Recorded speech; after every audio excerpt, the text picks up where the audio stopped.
Hi there guys, in this video I'm going to show you the most important tips and tricks for your Realme P3x. By the way, I'll also be making a dedicated video for the best feature section where I'll show you all the features available on this phone. So definitely check out that video as well, link will be in the description. Now before we get started, please hit the like button or dislike button and comment if possible, it encourages us a lot. With that said, first let's start off with the navigation gestures. Once you turn on the navigation gestures, you can swipe from the bottom of the screen to go home. You can swipe and hold for recent apps. To go back a step, you can swipe from the left side of the screen or the right side of the screen and your phone will take you back a step. For Google Assistant, you can swipe from the bottom left corner or the bottom right corner diagonally and it will trigger Google Assistant. Besides that, you can also quickly switch between applications by simply swiping left or right on the bottom bar of the screen. This particular feature works just like on an iPhone. Next, we also have a quick shortcut to instantly switch between the current application and the previous application. If you enable this particular toggle, you can just swipe and hold from either of the sides to quickly switch to the previous application. Next, we have Flux themes. Now, these are new themes which are completely different from the older themes. Well, at least they look completely different. They look much more like an iPhone. Here's a quick preview. If you like them, do give it a try. Next, we have a pretty cool shortcut to start or open split screen mode. This feature is enabled by default. Just make sure this particular toggle is enabled, and if it is enabled, you can just swipe up using 3 fingers to open the current application in a split screen mode. Some of the applications will not support this feature. With that said, most of the applications, especially third-party applications, do support split screen mode. Next, we have an interesting feature called flexible windows. Now this feature allows you to open applications in a pop-up window. You can open this flexible window directly from the recent apps page. Once you're in the recent apps page, just press and hold on the application and move it to the top. You'll get a semicircular animation at the top, and once you see that, you can release the app and that application will open in a floating window. Now you can move around this app just by holding the bar at the top. Now you can use this floating window just like a regular application. Now we can also resize this floating window by just dragging the bottom left corner or the bottom right corner. If you resize it to become much smaller, it will enter the mini mode.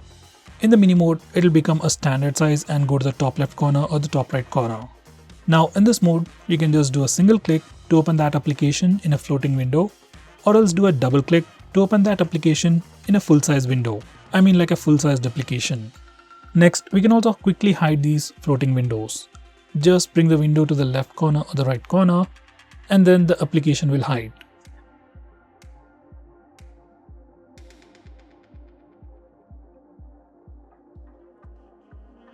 Next, we can also change fonts on this phone.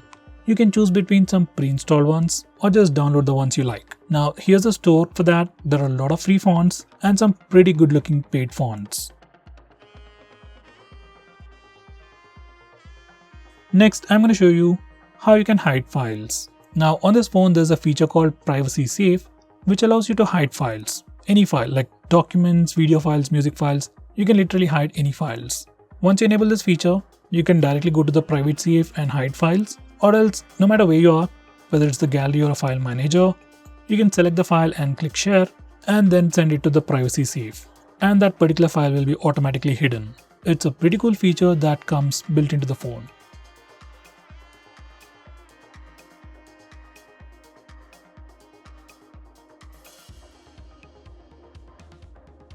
Next, we can also hide applications on your phone. Let's say you want to hide some net banking related applications or authenticator applications, then you can do that on this phone. Just go to the settings, hide apps, and from here just set up the password and the keyword stuff, and once it's done, just select the applications that you want to hide, click OK, and all those applications will be hidden from the default app drawer. Now to open those hidden applications, just open the phone dialer, enter the secret code, and now you can access those hidden applications.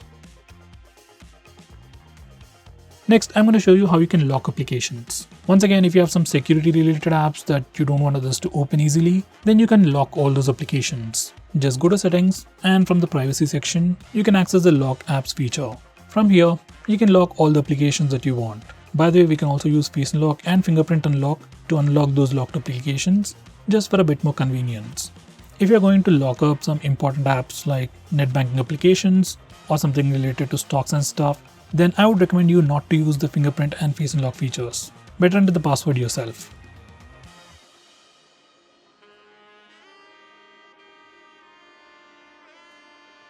Next we have Smart Sidebar. Now this is another super handy feature. Once you enable it, you can access a sidebar by just swiping from the upper edge. In the sidebar you have some quick shortcuts to some actions and some quick shortcuts to applications. You can just drag any of these applications out to open them in a floating window. You can also drop these applications to the bottom to open applications in split screen mode. It's a super useful feature. Next we have Super Power Saving Mode. Once you enable this feature, your phone will turn on the dark mode and stop all the applications running in the background, and it'll just give you access to 4 applications. By doing all this, you can increase the standby time of your phone. If you're ever low on battery and you don't want your phone to switch off, you can try this mode. Next, we have a new gesture called Icon Pull Down Gesture. Now once you enable this feature, on your home screen, you can swipe diagonally on the left side or right side to quickly pull down all the icons near your finger. It's just a quick and easy way to reach out applications just with a single finger. Next, we have Swipe Down Gesture on the home screen. By default, it is set to search or global search. Once you do a swipe down gesture, you can search for application names or even contacts directly from your home screen. I personally suggest you to change it to notification drawer.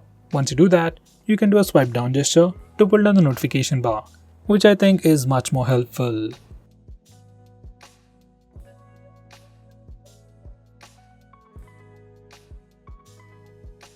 Next, we can also change the display refresh rate of this phone. This phone has a display with 120Hz refresh rate. By default, it is set to auto switch. It can save some battery, but sometimes can give you an inconsistent experience. So I'll suggest you to stick with the highest refresh rate. It affects the battery a little, but gives you a much more consistent experience. Next we have dark mode. You can enable it from the notification toggles or directly from the display settings. And once you enable the dark mode, all the system UI elements change to dark mode. Even some of the stock applications like phone dialer, messaging application also change to dark mode, and even some Google applications like Play Store or YouTube switch to the dark mode automatically. Dark mode helps your phone look much more cooler, helps you save some battery, and puts less strain on your eyes at night. Next, I'm going to show you different ways to take a screenshot on this phone. So first we have the normal way where we can use the buttons. Just press the volume down and power button both at the same time to take a screenshot. Next we have 3-finger screenshot gesture. Now this feature is enabled by default. To take a screenshot, you can just swipe down using 3 fingers and your phone will take a screenshot. It's just like pressing the buttons, but instead of pressing the buttons, you just need to swipe down using 3 fingers and your phone will take a screenshot. Personally, this is my favorite way to take a screenshot. Next, I'm going to show you how to take a long screenshot. For that, first take a regular screenshot and then click on the preview. Now select scroll. Now you need to scroll the page. And once you're done, you'll get a long screenshot. Next, I'm going to show you how to record the screen on your phone. For that, first go to the toggles. We have a dedicated toggle called Start Screen Recording. Just bring it up.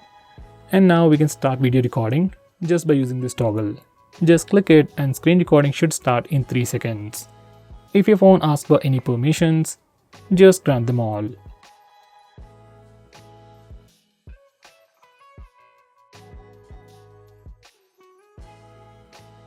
Next, I'm going to show you how to disable lock screen magazine, or you might even call it dynamic wallpaper on the lock screen. First, here's a quick preview of the lock screen, and every time you lock your phone or every time you come to the lock screen, we see a different wallpaper. Some people like it, some people don't, especially I personally don't like it. So if you're like me and if you want to disable it, this is how you can disable it from settings. And now, here's the lock screen once again, and no matter how many times you come to the lock screen, we will have a fixed wallpaper.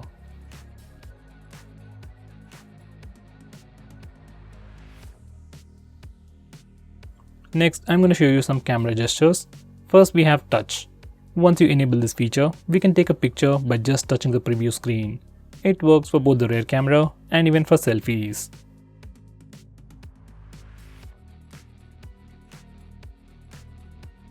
Next, we have the palm gesture, which only works for the front camera, and it's great for taking selfies. Just enable it and then show your palm to the front camera, and your phone will take a picture in just 2 seconds. Next, I'm going to show you how to trigger Google Assistant with the power button. Just enable this toggle and now press and hold the power button to trigger Google Assistant. If you press and hold the power button longer, we will see the power options. If you are using navigation gestures, this is pretty useful.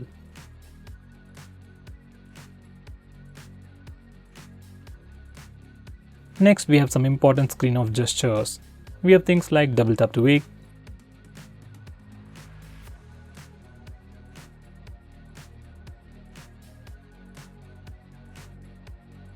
we can also draw a note to open the camera application.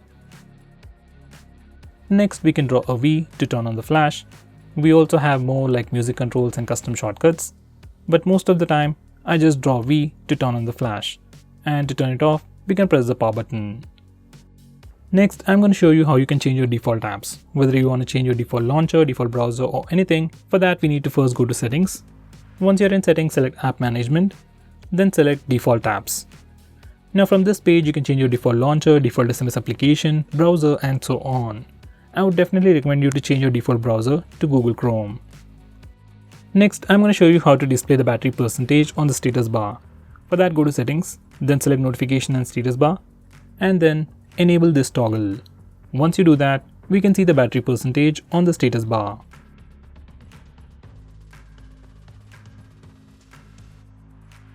In the same way, if you want to see the network usage on the status bar, enable this toggle.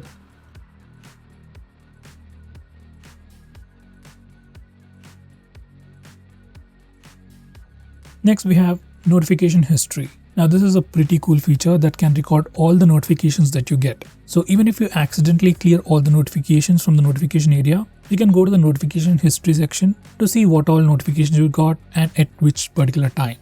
Next, we have recently deleted. In your albums application or gallery application, whenever you delete anything, it won't get deleted immediately. All those deleted files will be put in recently deleted folder. You can access it from here. If you want, you can once again delete them. You can also choose to disable this feature from settings.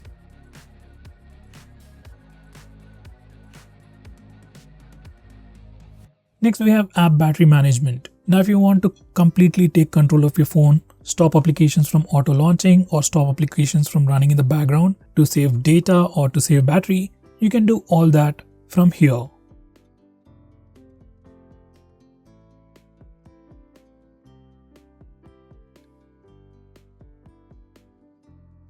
So guys, these are the most important tips and tricks for your phone.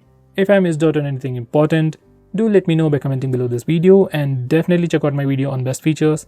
Link will be in the description. Now with that said, if you're planning to buy this phone, please use the link in the description. It always helps the channel.